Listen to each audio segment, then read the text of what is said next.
At ano po ba yung mga pribilehyo na yan na ating sinariwa noong nakaraan? Some basic privileges of life include breath, sight, touch, taste, smell. Kung tutuusin yung mga basic senses. Privilege also includes movement, especially the imagination that moves not only the body but also the spirits. Humor is privilege, love is privilege, rest, and very especially prayer. Bakit po natin binanggit yung 10 pribilehyo na yan? Dahil lahat ng tao, irrespective of gender, race, or economic station in life, can have them.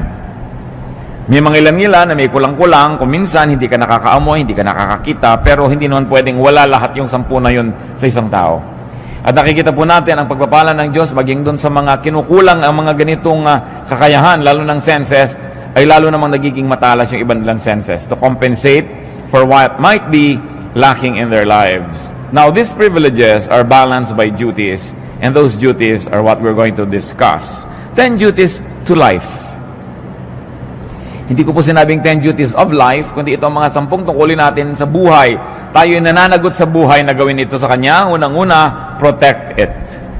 Life must be protected from death. Life must be protected from threats.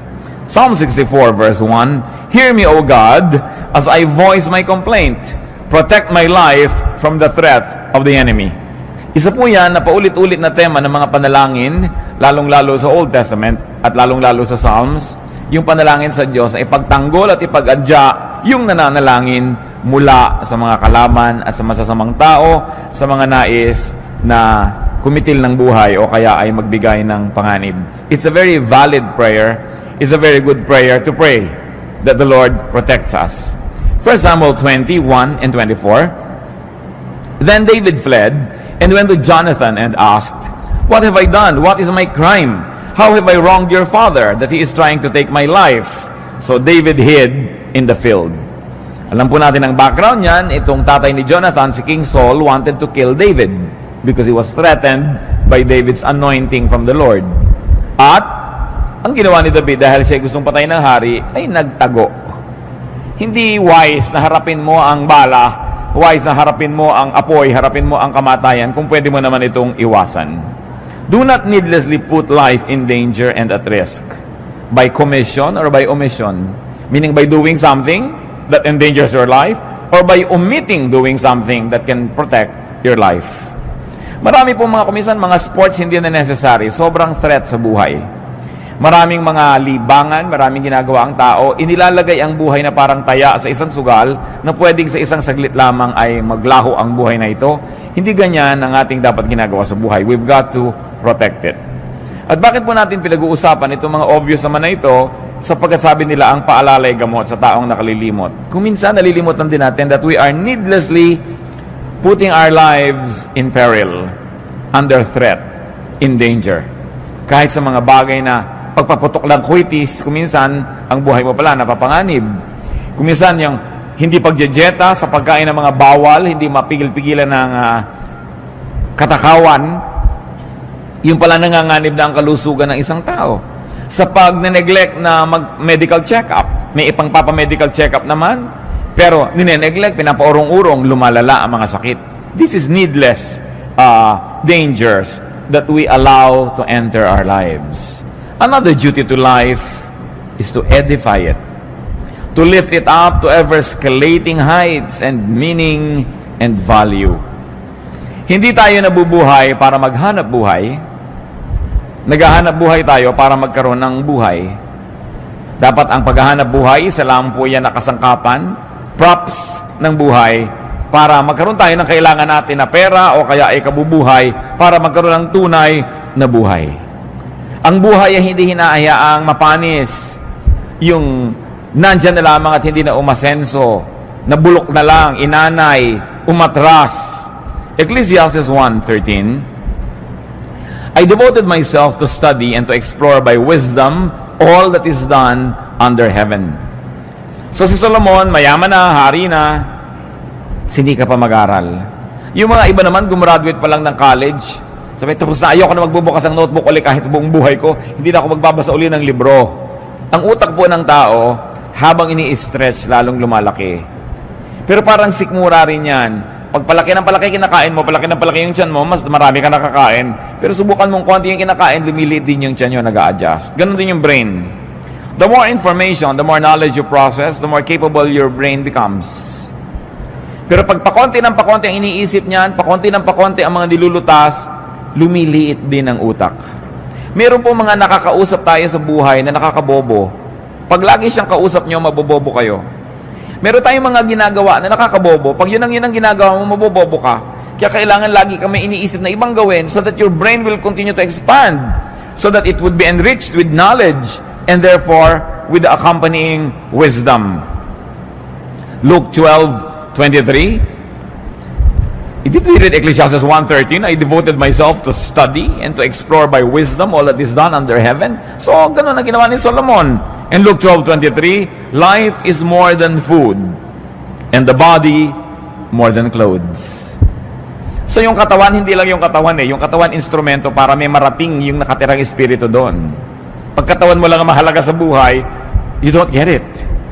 That the body is only a tool so that the spirit that lives in it can evolve and can become the great spirit that it is destined to be.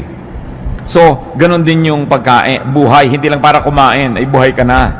Tapos aantay ka ng umaga, pag umaga, aantay mong gumabi, pag gabi, inaantay mo mag-umaga, ganun na lang, naubos na lang yung buhay ng papaganon.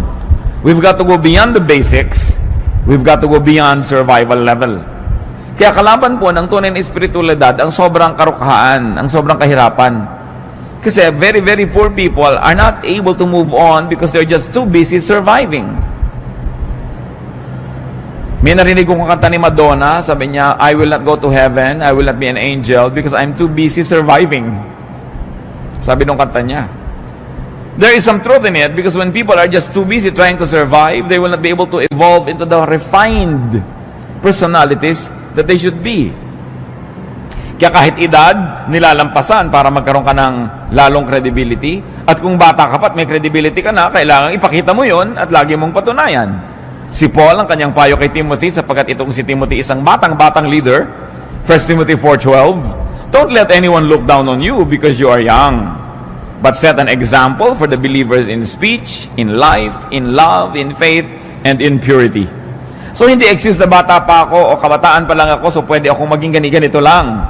Sabi, kailangan malampasan mo agad yan, mag-graduate ka, kasi napakaiksi ng buhay, pero napakaraming dapat marating.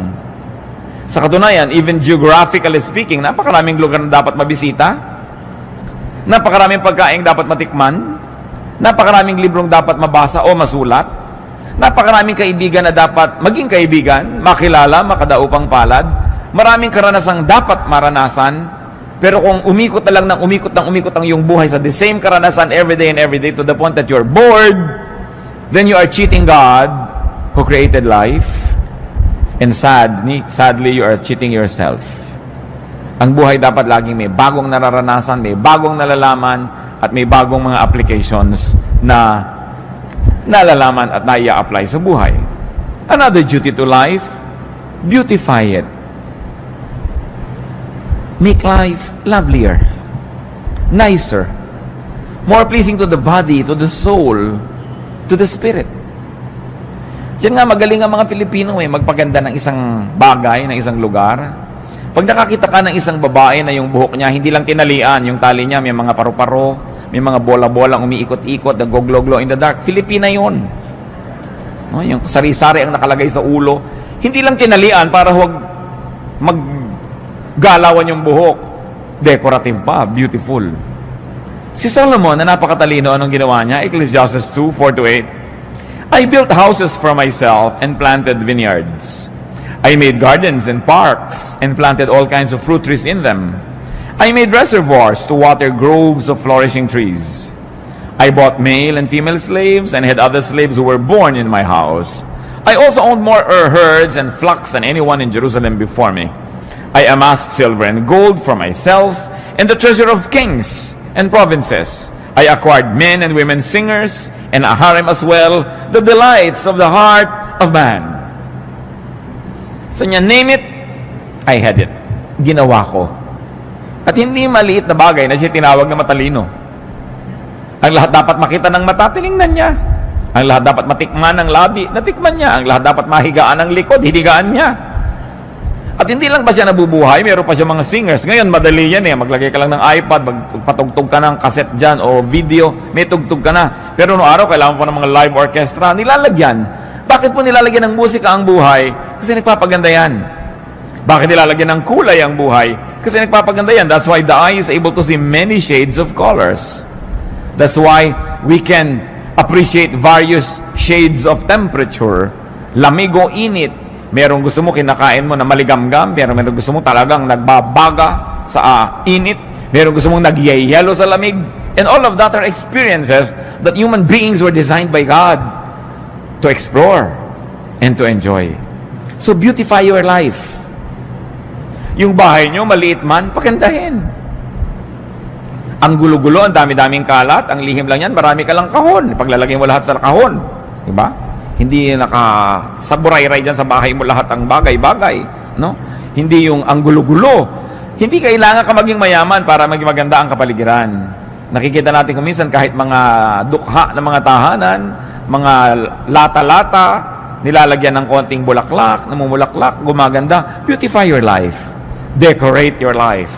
And you know, one of the best decorations of a house are the good friends that visit it. Yung maganda yung nadadalaw ka, dumadalaw ka. Beauty means balance, symmetry, harmony. Mamamahay na rin lang kayo, linisan na, gandahan na. Magbibihis na rin lang kayo, gandahan nyo na. Kahit naman anong pagsabasamahin yung kulay, pwede, pero ba't hindi nyo lagyan ng harmony? Pwede namang iplano yan kahit kukunti ang damit ng tao. Tingnan nyo yung kulay na bagay sa inyo at yun ay pagsusuot ninyo. Hindi yung kumisa na pagkakamalaki naglalakad na kortina. O sa lalaki ng checkered, akala ng mga tao, bintana kayo. Sa kailangan, tinitingnan mo, maganda ba to sa akin? Bagay ba to sa akin? Kailangan ay pinapaganda. Hindi lang kasi yun for you to feel good eh. You also minister to others kasi nagagandahan sila sa nakikita nila. It is our ministry to beautify the environment and we are parts of that environment. Lalaki, babae, walang gender issue yung kagandahan. Kaya nga napakaganda po ng wikang Tagalog kasi sa atin yung ganda pang lalaki at pang babae din yan. Sabi natin, magandang lalaki. Di ba? Ganun din tawag natin. Hindi natin hinahati sa gender yung beauty. Because sabi nga ni Mrs. Marcos, a man who does not love beauty is only half a man. Dahil siyempre, kailangan nag-appreciate ka niyan. Another duty to life is to love it. Are you in love with life? Nagigising ba kayo sa umaga sa inyong, I love my life? Mahihiga ba kayong, I love this bed? Kakain ba kayo, I love this plate? O eto na naman, dito na naman ako kakain sa gasgas na plastic na ito. Eh, ba't hindi kayo magpunta na maganda-gandang plato? O ang dami yung magagandang plato, inaanay doon sa estante, tinitira ng mga bubuyog at gagamba. No? Kailangan gamitin niyo yung mga magagandang bagay na yan. You should love life. Huwag yung gutay-gutay na ang inyong mga tuwalya, tapos ang gaganda nakatago. Aanin nyo yun, di ba? Kailangan gamitin yun. Meron naman kahit tayo hindi mayaman, meron tayo niya magagandang tuwalya, mga pang-derby na mga bedsheet. Gamitin ninyo yan. Kasi pag pinagagamit nyo yan, nakita ng Lord na magagasgas na, makukulangan na, papalitan niya. Kaya kung minsan hindi pinapalitan, hindi naman ginagamit eh, nakareserba. May reserba ka pa, gamitin mo. Subukan mo ang Diyos. Kasi alam nyo kung bakit. Ang Diyos mahilig sa maganda. God is God of beauty. Titingnan mo ang nililikha niya, mga bato, ang mga dahon, ang mga halaman, pati mga hayop, ang gaganda. Kaya napakalaking kasalanan na pangit. No? Ngayon, yung pangit, hindi ibig sabihin natin ganito ilong mo, ganyan ang buhok mo, pangit ka. No, there's no such thing. Because all human beings were made by God. So, ano man buhok mo, tuwid o kinky, lumalakad man yung suklay pag inilagay mo, o ayaw lumakad. Pag may pumasok na insekto sa loob, di makawala. Maganda ka pa rin dahil Diyos pa rin ang gumawa ng kulot na buhok. Ang point lang, maganda ba yung gupit mo? Bagay ba naman yung ginagawa mong ayos sa iyong sarili? Hindi pinag-uusapan yung height. Anong ginagawa mo sa katawan mo? Pinapabango mo ba yan? Pinapakinis mo? Love life. Kaya alam niyo po, kitang-kita niyo pag ang isang may bahay ay ganado. Pati ang niluluto niya, iba. May mga konti pang dekorasyon. Hindi ba sa inihagis na yung 3 tuyo doon sa, para naka-cross-cross na tuyo doon sa ibabaw ng mesa, wala ba ka-arte-arte? Pero pagka ganado ang tao sa buhay, pati kamatis, sinihiwa niya na maganda, naka-arting ganon, Nakita nyo naman nakakain kayo kumisa nung tinanggal nyo yung takip, nakakaantok ang itsura ng ulam. Then, ano bang ulam ito? Wala namang ka-arte-arte sa buhay. So, love it. Romance life. Romance life. Napakahalaga na ang buhay natin pinapaganda. Do not hate life. Do not dislike and demean life. Do not be rude to life. Alam niyo po ba na yung buhay ay may buhay? Kaya nga buhay siya eh. So kung tayo ay magaspang sa kanya, rude tayo, dinaramdam niya yon. Kung yung buhay ay ating pinababayaan, hindi pinapansin, dinaramdam niya yon. Kung hindi natin inaalagaan at pinapaganda, pinagdaramdam ng buhay. At kung yung buhay mo ang nagdaramdam, ano mangyayari sa buhay mo? Kaya kailangan we romance life. Ecclesiastes 6:3. A man may have 100 children and live many years, yet no matter how long he lives, if he cannot enjoy his prosperity and does not receive proper burial, I say that a stillborn child is better off than he. So nakita niyo po ang mga particulars nitong si Solomon hanggang libing. Sabi, kailangan maganda ang libing. Yan ang last statement ng buhay mo. No? Kailangan, pinaplano mo rin yan. Dahil gusto mong igalang, maging yung katawan mo na iniwan sa bandong ibabaw. No? Kailangan na inaayos ang buhay, binibigyan mo ng dignity. Kung paano ka uupo, paano mo ginugupit ang iyong buhok, paano mo inilalagay ang bag mo. May mga bag na parang nagtutong na sa lahat ng dumig, kung saan lang inilalapag, walang galang sa bag. No? May mga gamit na gas kasi hindi ginagalang, hindi nililinis. When you love life, life will love you back. May buhay ang lahat ng bagay. At kahit pasabi mo mga bato, mga bakal-bakal na walang sariling buhay, Diyos ang may bigay noon at Diyos ay nagdaramdam. Kung mga binibigay niya ay pinapabayaan lang, kayo ba? Kung may ibinibigay ka sa mahal niyo sa buhay, tapos hindi inaalagaan, hinahagis-hagis lang dyan, di ba naghihinanakit kayo? Eh ang Diyos na nagbibigay sa atin ng lahat ng tinatangkilik natin. Meron kayo isang leather bag, nakikinis-kinis yun ba? Napupunas-punasan yung man lang ba yun? Di ba? Yung bahay ba naman natin, inaayos-ayos natin. Napakahalaga. Psalm 90 verse 12. Teach us to number our days aright, that we may gain a heart of wisdom. Anong hinihiling dito sa panalangin? Turuan niyo po ako, Panginoon, na bigyan ng katuturan ang bawat araw ng buhay ko. Love life by not wasting time.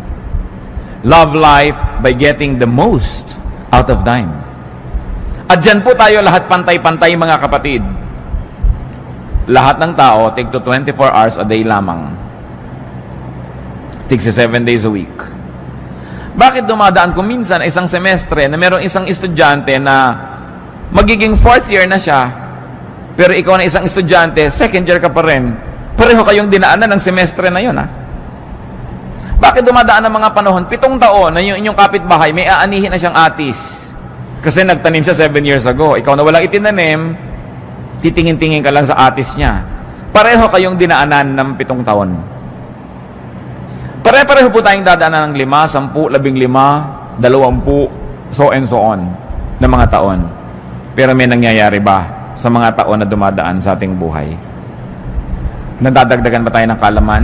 Nadadagdagan ba tayo ng wisdom? Mas bumubuti ba ang ating puso? Mas bumabait tayo? Mas rumurunong tayo? Yun ang napakahalagang mangyari sa buhay. Love life and live it. Yung buhay dapat ipamuhay. Go gladly through the motions of living. Ano ba yung mga motions of living?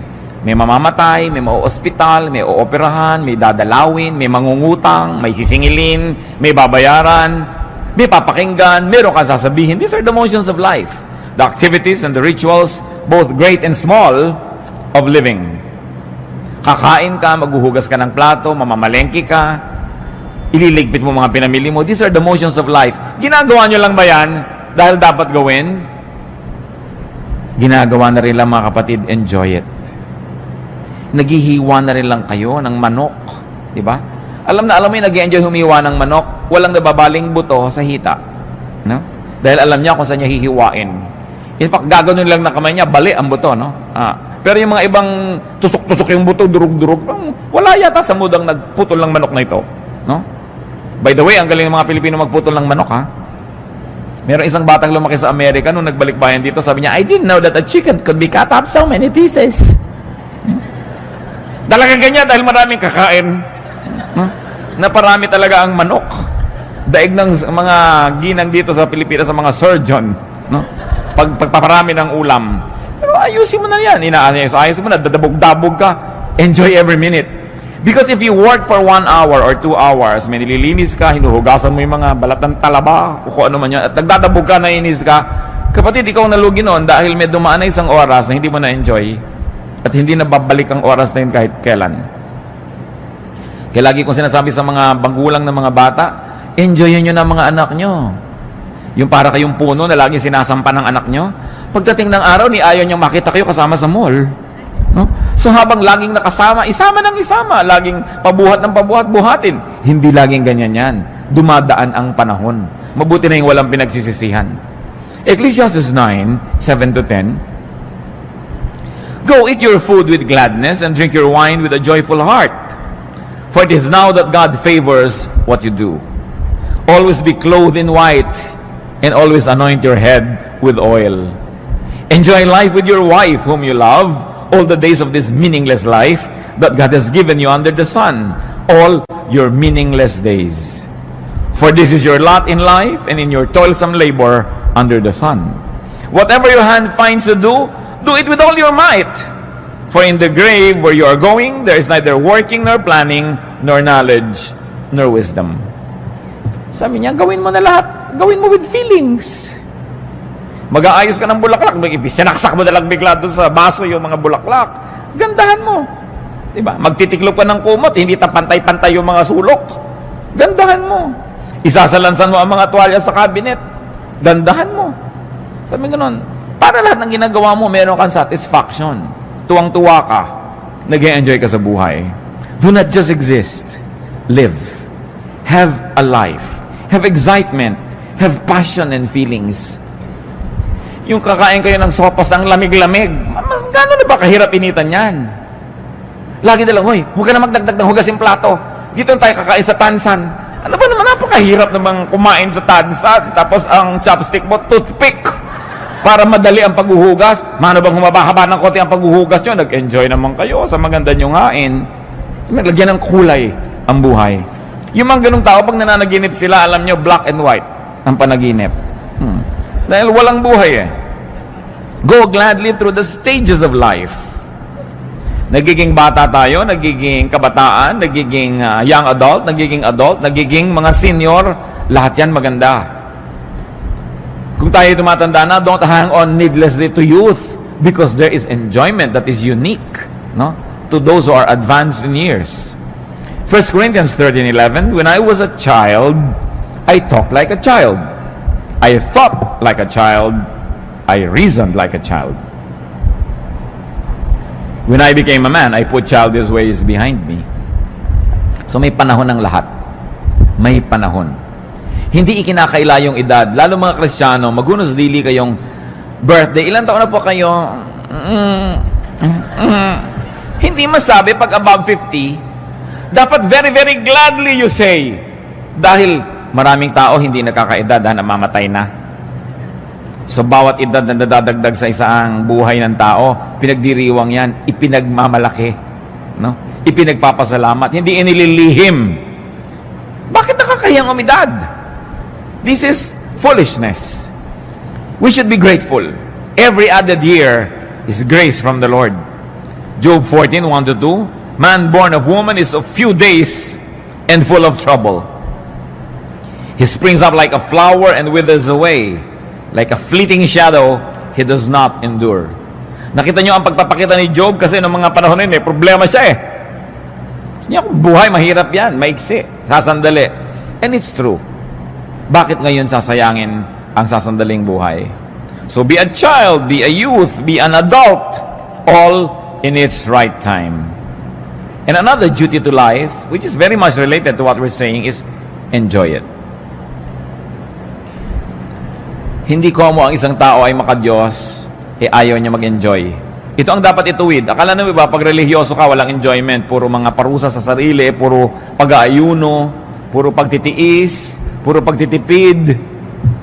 Enjoy life. Ecclesiastes 8:15, so I commend the enjoyment of life, because nothing is better for a man under the sun than to eat and drink and be glad. Then joy will accompany him in his work all the days of the life God has given him under the sun. Remember, nagsasalita si Solomon na nagtrabaho, ha? Sabi niya, I planted vineyards, I made orchards, I made reservoirs, I made houses.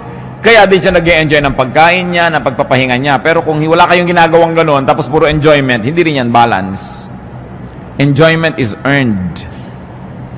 Ecclesiastes 10:19, a feast is made for laughter, and wine makes life merry. Sabi gano'n, magpakasaya kayo. Basta hindi niyo nililimot ang Diyos. Sabi niya, oh, young man, enjoy your life. Just remember that you will face God and you will give an account.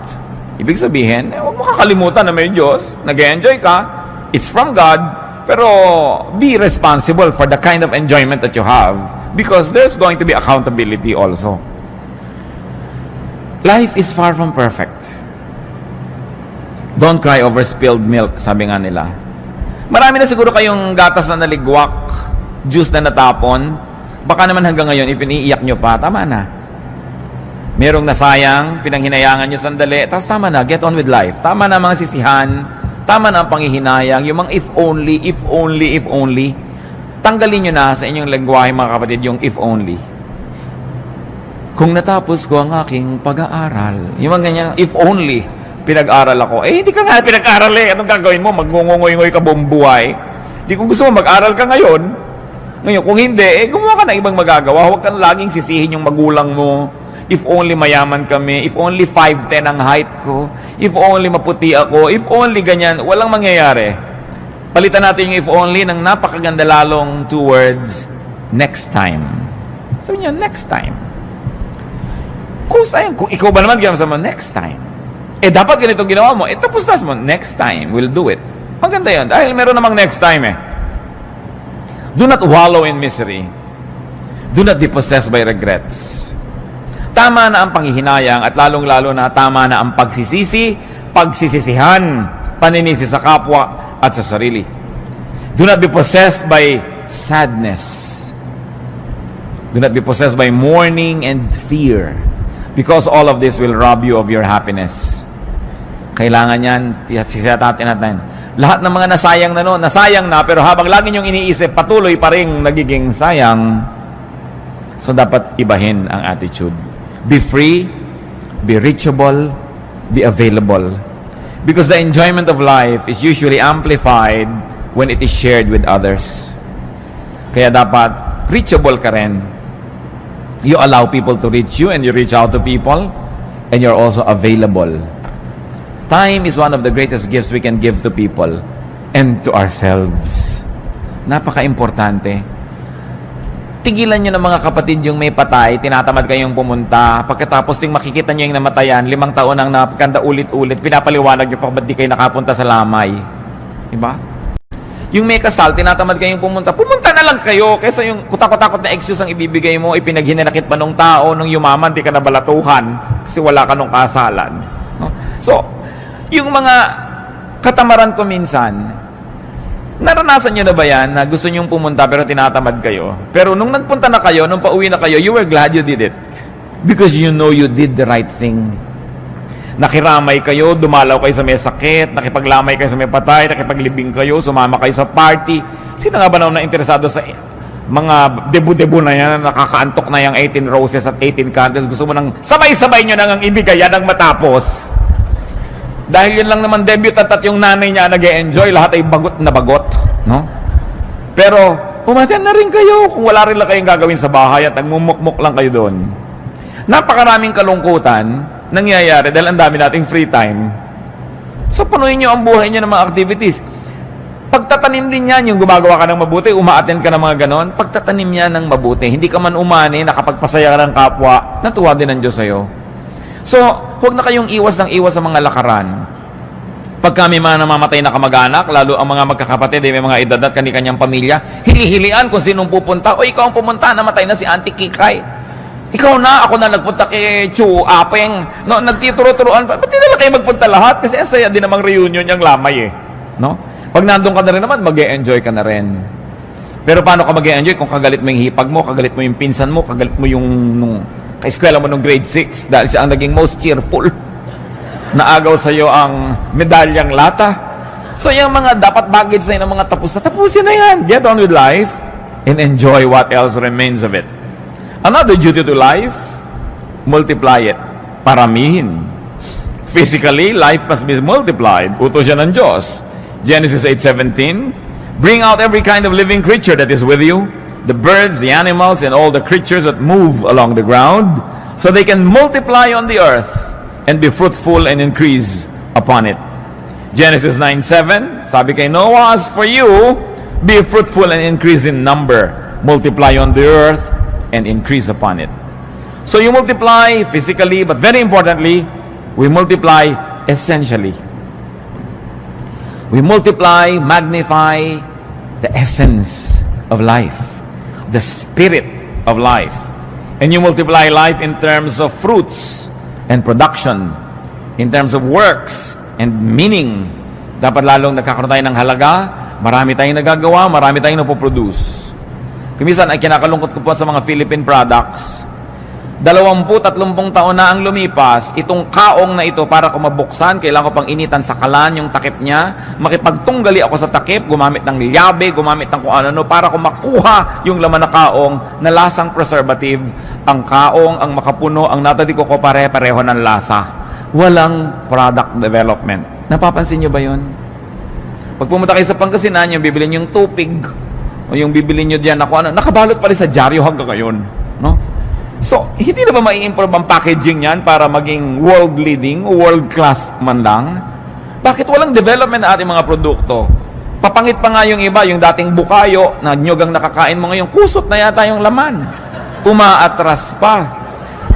Pero alam nyo, sa tao nangyayari rin yan. Ano ba naman itong taong to? Nung huli ko itong makita, wala itong topic, kundi yung asawa niya. 3 years later, asawa pa rin niya ang topic. Wala nang iba.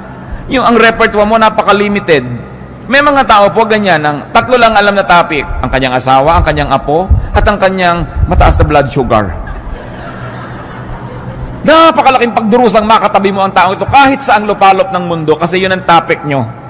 Wala nang iba. So pansinin nyo mga kapatid, baka kayo yun. Yung iniiwas-iwasan na kayo ng mga tao dahil pag-uusapan na naman namin ito, yung cholesterol niya. Yung, wala nang alam na topic kundi ganyan. Kailangan pinapalaki ang mundo, pinapalaki ang repertoire, pinapalaki ang performance mo para mas enjoy ang mga tao, mas enjoy ka rin. Isaiah 54:2, enlarge the place of your tent. Stretch your tent curtains wide.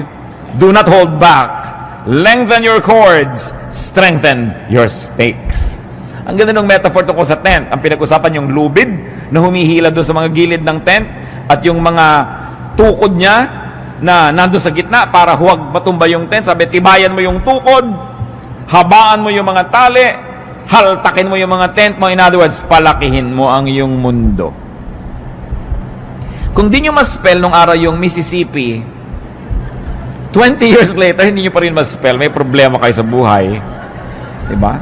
Insecure kayo sa pronunciation ng mga nakikita nyo sa mga French menu sa restaurant. Diba? Hindi nyo alam kung ano ba to, hors d'oeuvres ba ito? Hindi natin alam, hors d'oeuvre pala ito, o kung ano man. Ba't di nyo pag-aralan? Kabisoduhin nyo lang, hindi kayo kailangan magkabisa ng more than 20 French words, mabubuhay na kayo sa restaurant. Diba? Pero lang ito lang, hindi ko alam to i-pronounce, ayokong pag-usapan yung mga bagay na yan. Marami mga Kristiyano hanggang ngayon, akala nila yung Titus Relo. So, paano ba yan? No? Akala nila si Sodom and Gomorrah are lovers. As in Romeo and Juliet. 20 years ago, excusable yan, sister. Pero kung hanggang ngayon, ganun pa rin yung utak mo, napakalaki ng pandarayang ginawa mo sa buhay. Kasi hindi ka umasenso. No? Do more. Plant more. Stretch yourself. Kasi kaya. Nakakakita ba kayo ng mga gymnast? No? Minsan tuwan-tuwa ka na, may dala kang platito, hindi nahulog. Pero nakita nyo ba yung may mga 5 platito pinapaikot na ganyan, tapos meron pang mga laman na chandelier yung platito? Tapos nakasakay pa siya sa bisikleta, ang iisa ang gulong, habang namimisikleta siya sa alambre. Nagagawa ng tao, ba't di mo magawa? Ibig sabihin, nagagawa yan. Pag nagagawa yan ng iba, nagagawa ng lahat. Kaya lang, nag-train siya, nagbuhos siya ng panahon. Kaya huwag na tayo patuloy na magkubli doon sa mga hindi natin magawa. Gawin nyo. Pag-aralan nyo. Yung mga iba, tumanda na lang, tuwing merong party sa tabi ng swimming pool, hindi ako marunong lumangoy. Parang 10 years ago, nung reunion natin, di ka na rin marunong lumangoy. 10 taon nang lumipas, di ka wala nag-aral lumangoy. At magkikita ba tayo kung sakaling bubuhayin ka pa ng Diyos ng 10 more years, hindi ka pa rin marunong lumangoy? Lulunurin na kita niyan. Wala kang asenso sa buhay. No? Kailangan ma-asenso ang tao. Yung hindi natin mapagtugma-tugmang subject and predicate. No? May S ba o wala yung verb? Absent ka kasi na tinuro yun. Ano? So, pag-aralan, nasa libro naman eh. Yung hindi kasi ako marunong magluto ng dinugan, hindi ako kasi marunong magluto ng potsero, 3 years ng excuse yan, hanggang hindi pa rin marunong magluto. Dapat palakihin ng utak. Another duty to life is to restore it. Life will have pains and sorrow. Life will have mistakes. Life will have falls and damages. Ang dapat ginagawa ng tao is to keep restoring life. Laging may sira, dapat laging nire-repair. Yan, nakita nyo yung bubong ng bahay, hindi naman nauubusan ang tulo niya na.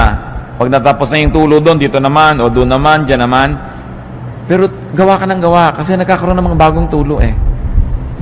Linis ka ng linis kasi nagkakaroon ng bagong dumi. Sulsi ka ng sulsi, nagkakaroon ng mga bagong pilas ang damit. Ngayon, ganoon din ang ating emosyon. Ganoon din ang ating espiritu. Nagkakaroon ng mga bagong kabiguan. Nagkakaroon ng mga bagong kasalanan. Nagkakaroon ng mga bagong kakulangan. So, anong gagawin mo? Keep restoring, keep restoring, keep restoring. Because life is really like that. Psalm 103 verse 14, God knows how we are formed. He remembers that we are dust. Diyos man, naaalala niya, alabok nga pala ang tao. So, hindi ka na rin laging pinaghahanapan. Pinagpapasensyahan ka, pinapatawad. Ganon din dapat ang ating policy sa ating sarili at sa ating kapwa. Kung nakakasala, ihingi ng tawad sa Diyos. At kalimutan na. Tama na.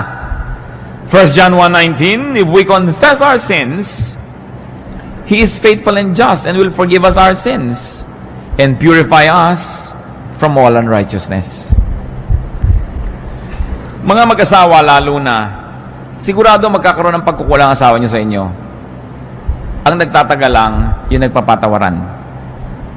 Nagpatawad kayo. Kung nagkamali ang asawa nyo, talaga namang makapilas-pilas ng pusong pagkakamali. No? Parang gusto niya na talagang uminom ng lason, tumalon sa dagat, pasabugin ng lahat ng granada sa loob ng inyong tiyan, sa sama ng loob nyo. Ano magagawa nyo? Nangyari na. Lalo tumihingi naman ng tawad, patawarin nyo na. At kung pinatawad nyo na, huwag nyo na ungkatin. Tapos na. Tama na. Get on with life. Yung minsan kayo nasaktan, tama na. Pero tuwing inuungkat nyo yan, tuwing hinuhukan nyo yung bangkay ng nakaraan, masasaktan kayo muli. Gusto nyo yun? Lagi nasasaktan? Let's forgive. Because we also need forgiveness from God.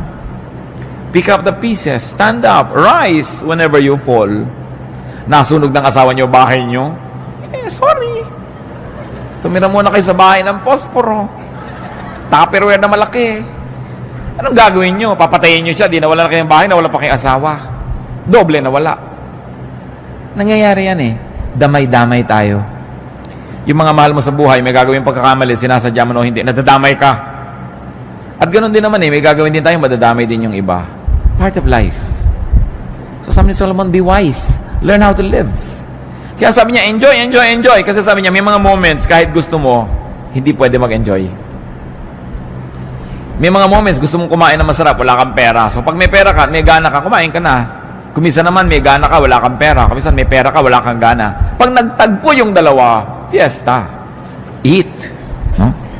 Sabi ko noon, pagka nagkataon na masasaya kayo lahat, mag-enjoy kayo, magsaya kayo. Hindi yung ito yung asawa mo, sayaw tayo, darling. Ayoko sumayaw. Mag-aral ka sumayaw. Huwag kang killjoy sa buhay. Ayoko nga, ayoko. O kaya, pakakantahin ka, kanta ka, ayoko. Nung mahawa ka ng mic, ang ika-17 ko po kaawitin. Hindi na maawat. No? Huwag kayo laging pakipot ng pakipot, ayaw ng ayaw sumali. Akala mo mababawasan ng dangal, bababa sa dambana, kung gagawa ng mga kabaduyan sa buhay. Do this. Life has so much breadth and width and length that it must be enjoyed. Allow yourself to be restored and allow others to be restored as well. I think one of the great achievements of life is this: how many lives you helped restore, how many lives you allowed to be restored through your cooperation and forgiveness. Yan ang mga medalya ng buhay. Ilan ang nakabangon dahil pinayagan nyo, ilan ang nakabangon dahil ibinangon ninyo. Napakasayang achievement yan sa buhay. Be changed, be restored, be reinvented whenever needed. No? Live the phases of life and live many lives, many roles, many times. Kung meron po tayong mga ugali na nagpapabawa sa atin para ma-appreciate yung life, sabi sa Romans 12:2, be transformed by the renewing of your mind. Kumisa kasi biktima tayo ng maling pagpapalaki. Pero pag na-realize na natin na mali yun, di talikuran natin yung mali na yun, itama natin yung buhay. Lalong-lalo kung may ugali kayong mahirap kayong makasama, may ministration kasi tayo sa kapwa eh. Kung minsan enjoy na enjoy yung pamilya, nakikita yung mukha nyo pagkahaba-haba, pati enjoyment nila nababawasan. Ikakasal yung anak nyo, naninimangot kayo dahil ayaw nyo sa manugang nyo. Diba? Hindi naman kayo magwawagi, huwag na kayo nakikipag-contest sa manugang. Hindi kayo magwawagi, promise. So makikooperate na lang kayo. Be wise. No? Kaya napakahalaga na natututo tayo sa mga karanasan ng mga nauna sa atin. Alam niyo na si Tiyabeke ninyo, inaway yung manugang, pati anak niya nagalit sa kanya, tapos gokopyahin niyo na naman ngayon yun. Yung mga manugang naman, alam niyo na nahihirapan yung asawa niyo dahil ayaw niyo maging submissive sa nanay niya. Marami na kayong nakitang ganun, kukopyahin niyo na naman, nagiging impyerno yung buhay niyo. Hindi naman tayo kinakapos sa mga halimbawa sa paligid natin Bakit kinokopya pa natin yun? Yung mga magulang na saksakan ng dadamot sa anak, saksakan ng mga susungit, nakita na natin ang masasamang effect. Tapos kayo na naman, inuulit nyo na naman yun, sungit-sungit nyo na naman. We should learn from many lives that are lived around us so we can save on the tears and the agony. Be transformed by the renewing of your mind. Mga kapatid, kung honest po tayo mismo ang nakakaalam ng mga pangit nating ugali. Lahat ng tao may masagawang ugali. Ang totoo nga, isa yan sa mga katotohanan ng buhay na maraming tao talaga masama ang ugali kesa sa mabuti ang ugali. Diba? Ngayon, ang tingnan natin, masama ba yung ugali ko? Ano ba yung masama sa ugali ko? Paano ko ito ayusin? Huwag natin laging tingnan yung ugali ng iba. Sabi nga, tapat ko, linis ko. Diba? Ugali ko, bago ko. Hindi ako Chinese ako. So, ang point is, tapat ko, linis ko. Di ba dapat yan? Ang dali-daling maisip yun. Nakikita natin, ang dami-dami mga Chinese Filipinos umaasenso sa buhay kasi masisipag. No? Tapos ang gusto naman ng iba ngayon, hold upin at kidnapin dahil umasenso. Ang sisipag kasi. Tapos ikaw tatamad-tamad, tapos gusto mo umasenso ka. Learn from many people. Kung may hinahangaan ako sa mga Filipino-Chinese, sipag talaga. Most. Hindi naman lahat, pero kadalasan talaga magaling. Masipag, matyaga. Kaya may nararating sa buhay. Hindi pag may konting pera, party, may konting pera, gastos. Kailangan maraming tayong production. What else do we do with life? Share it. Share life. Share livelihood. Share food and good things. Share blessings. Hebrews 13:16, and do not forget to do good and to share with others. For with such sacrifices, God is pleased. Damihan mong tanim mo para marami kang maipamigay na bunga. Galingan mong hanap buhay mo para marami kang maitulong sa mga nangangailangan ng tulong, hindi lang para sa sarili. 1 Timothy 6:18-19, command them to do good, to be rich in good deeds, and to be generous and willing to share. In this way, they will lay up treasure for themselves as a firm foundation for the coming age. So they will take hold of the life that is truly life. Share. At ika-10, gawin kaya natin 20. Pero 10 na lang muna. What do you do with life? Sanctify it. Make it holy. Dedicate it to God. Dedicate your life to a high calling, to a noble purpose. Hindi lang basta mabuhay at mamatay at mailibing, magkaroon ng katuturan sa kaharian ng Diyos. Magkaroon ng halaga sa tingin ng Diyos at ng kapwa.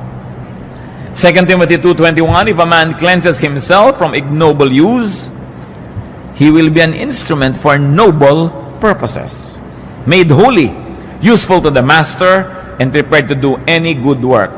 Kung ang tao lang daw ay tatalikdan ng walang kakwenta-kwentang uri ng pamumuhay at lilinisin niya ang kanyang sarili mula sa karumihan ng walang kalatoy-latoy na pamumuhay, siya ay gagamitin ng Diyos para doon sa mas mga makabuluhan na uri ng pamumuhay. So there's a cleansing that we must do. There's a departure that we must do from ignoble use. Yung walang kakwenta-kwenta, nagkakaroon ng kwenta kung ating itatalaga sa Diyos. 1 Peter 1:15, but just as He who called you is holy, so be holy in all you do. And Galatians 2:20, the life I live in the body, I live by faith in the Son of God, who loved me and gave Himself for me. 1 Corinthians 10:31, so whether you eat or drink or whatever you do it all for the glory of God. Huwag kakalimutan ng Diyos sa equation. So kahit ka pala kumakain, umiinom, nagsapasarap, you can still glorify God. Hindi masama yun.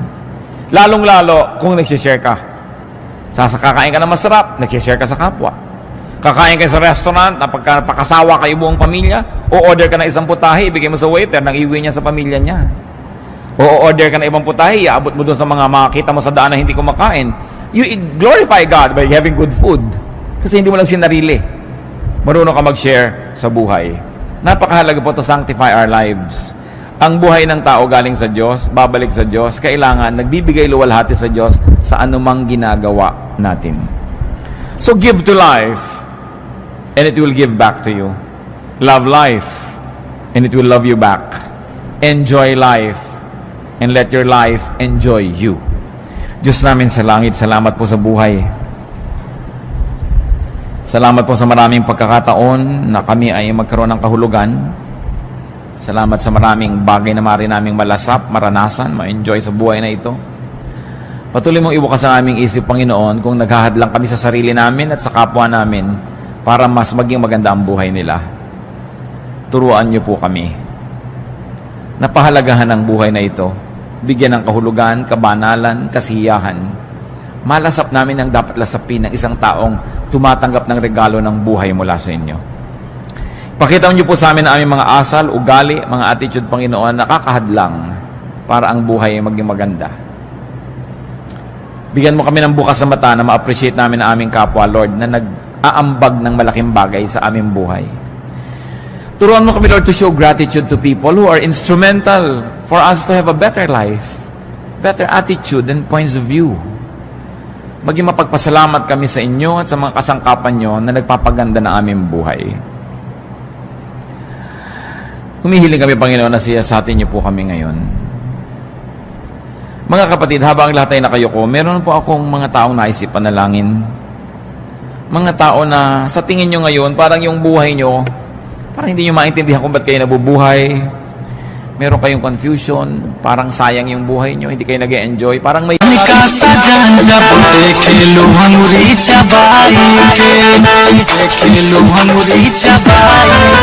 खाली एने होने से रोज का कतारू पानी कुछ मुझा नहीं कहतारू बोलो अमन मोहब्बत में लागल हवे बस यही खातिर अभी ले बादल हवे सोहे अभी से कितना बेचाई जवाले नाए करब पाए बसातो काहे काहे डांटे लो हवे पा आहा फोनावे पानी मनी मचाटे लो एको चुमावे से काहे दूर भागे लो फोनावे पानी मनी मचाटे लो एको चुमावे से काहे दूर भागे लो. Ibara para yung blessing dumaloy sa buhay nyo, para hindi nyo makita yung magandang dahilan para mabuhay. Kung merong ganito ang kalagayan ngayon, ipapanalangin natin, tumindig kayo sa kinalalagyan nyo at hihingi tayo sa Panginoon ng kaliwanagan, Hihingi tayo ng kapangyarihan, hihingi tayo ng pagpapagaling ng ating mga ugali, mga espiritu. Kung meron nagsasabing, Lord, I want more meaning in life. Mas gusto kong magkaroon ng kahulugan ng buhay ko. Praise God. For mga tumatayo na humihingi sa Panginoon ng direksyon, gusto ko pang magkaroon ng kabuluhan ng buhay na ito, higit sa nalalasan ko ngayon, higit sa naranasan ko na. Gusto ko pang maging mas makulay ito, mas maginhawa, mas mabuti, mas maganda, at mas banal, mas makahulugan. Kung meron po sa atin na meron kayong unhappiness about your life, and you don't want to be unhappy all your life, you don't want to be in this situation for long, this is the time to ask God. Hindi aksidenteng pinag-uusapan ang mga bagay na ito. You know, our God sets us free. Our God heals us. Sabi ng Panginoon sa John 10:10, I came that they might have life and have it to the full. Kung sa palagay nyo ang buhay nyo hindi puno, ang laki ng kulang, tumayo kayo, hingi tayo sa Panginoon ng pagpapala. Blessing. Na mapuno ang buhay na yan, hindi dapat na kulang yan, hindi dapat na puro bigat yan, hindi dapat na puro problema. Kasi ang buhay regalo ng Diyos. Kung may tatayo pa, tumayo kayo. Hindi dapat ikinakahiyang tumatayo. Umihingi tayo ng tulong sa Diyos. Maganda yan. Nagpapakumbaba para bigyan ng Diyos tayo ng pagpapala. Sa pagtayo ng mga anak mong ito, Panginoon, kayo lang at ang may katawan ang nakakaalam ng dahilan ng pagtayo. Maaring ang kayo lang at hindi nga alam ng may katawan kung bakit may kulang ang buhay.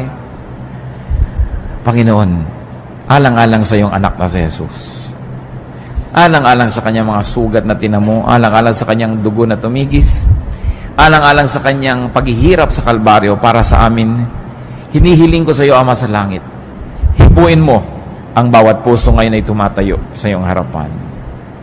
Una, bigyan mo ng kaliwanagan nang maunawaan kung ano ang nagiging hadlang sa kahulugan at kasiyahan at kagandahan ng buhay, kung ano ang nakakalason na nandun na dapat tanggalin, kung ano ang mahalagang nandun na dapat ilagay, kung ano ang sobra na dapat ay bawasan, kung ano ang kulang na dapat ay dagdagan.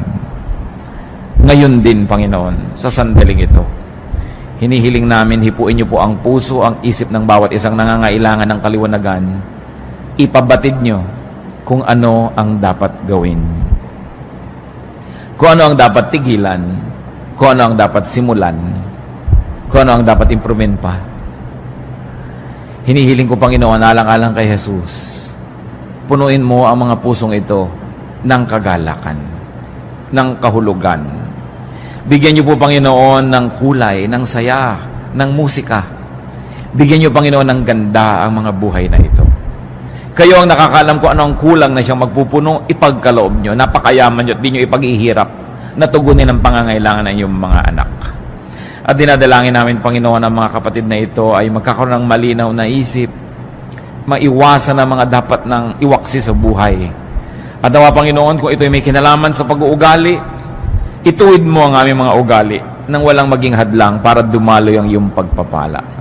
Kung ito ay tungkol sa mga damages ng nakaraan, naging mahiyain, nagkaroon ng inferiority complex, nagkaroon ng takot, nagkaroon ng phobia, nadala, nahirapan, pawiin mo ang mga sugat na ito, Panginoon. Papaghilumin mo ang mga sugat ng puso na iyong mga anak. At huwag ka mag-iwan ng anumang bakas. At nang sa ganun magkaroon ng isang panibagong buhay, bagong pasimula. Kung ang nagiging hadlang ay mga bagay, mga pananalapi, mga instrumento at gamit, lalo namang hindi kayo nagkukulang dyan, O Diyos. The earth is the Lord's and everything in it. So we ask you, Father, move your powerful, loving hand and provide your people with their needs. Pagbuksan nyo ng pinto, Panginoon, pagkalooban ng mga kailangan, paulanin nyo ang pagpapala, palakasin ng mga kahinaan, papagliwanagin ng mga kadiliman. At kung ito'y may kinalaman sa kalusugan, Panginoon, palakasin nyo ang katawan ng iyong mga anak, pati ang isip at emosyon, pagalingin nyo ang mga karamdaman, Panginoon, at bigyan nyo ng ginhawa.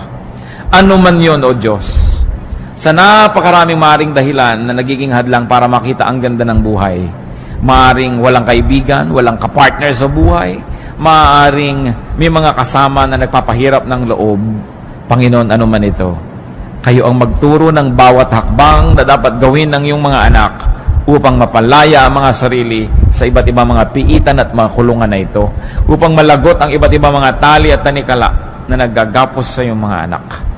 Bigyan mo, Panginoon, ng sigla yung mga matatamlay, ang mga mahiyain, bigyan mo, Lord, ng self-confidence, At kung may mga mangmang at mga kamangmangan, punuin mo kami ng karunungan. Turuan mo kami, Lord, to be studious.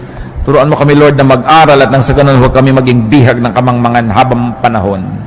At bigyan mo ang Panginoon ng iyong mga anak na mga tutulong, magpadala ka ng mga tao at mga anghel na gagabay, tutulong, mag-aadya sa masama. At nasa ganun, sa maikling buhay na ito na inyong ipinahiram sa amin, malasap namin ang lubos ang iyong pag-ibig.